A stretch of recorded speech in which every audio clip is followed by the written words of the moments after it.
more than two of us in a room, we pick sides and start dreaming up reasons to kill one another. Why do you think we invented politics and religion? After reading this book, I was always thinking a bit about this code and its meaning. Are we war lovers, as he said? And found out that yes, we are. Because every one of us has his own war in his head. And those wars keep getting bigger until reaching the wars between countries. Or maybe between different universes. Who knows? So, I tried to express the thoughts that kept me awake all the nights in a kind of a poem that I wish it will make you feel the same way I felt while writing it. And as the wise Maya Angelou said, people will forget what you did, people will forget what you said, but people will never forget how you made them feel. Yes. War lovers. I want to resume the entire story in a few words or lines, but I can't. So, I'm going to tell you about a chapter or two. I'm going to narrate the story to you. It all started with a little planet in the corner of a big universe. This planet sang its song verse by verse. This planet had blue eyes called the sky.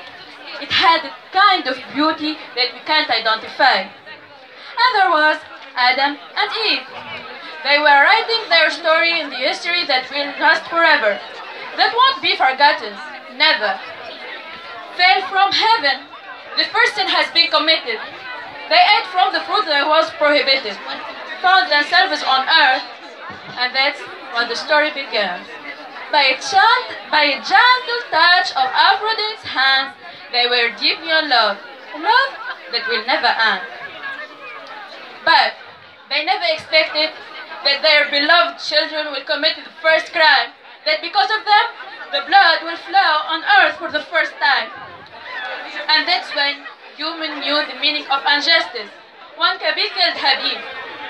But it didn't stop there, because now we're seeing everywhere. We're living it, we're feeling it, but have nothing to do with it. Starting from our injustice toward ourselves, the negative charge that you give to yourself every morning after you look to your mirror, telling yourself that you're ugly, that you're not worth it, that they are better than you.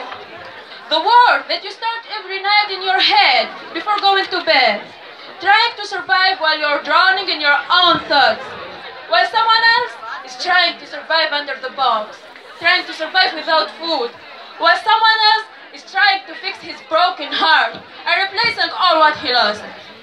A mother waiting for her baby for 9 months, dreaming about how he'll grow up and become her charming prince. But they killed him. They killed him before even he knows the meaning of life, the meaning of breathing. They killed him because of careless government and stupid society. Killed him and left her drowned in her tears, sweeping them with his little clothes that he'll never wear. Thinking about all these things creates a kind of war between me and me. War! War! War! Wars are everywhere, but we don't see it. War!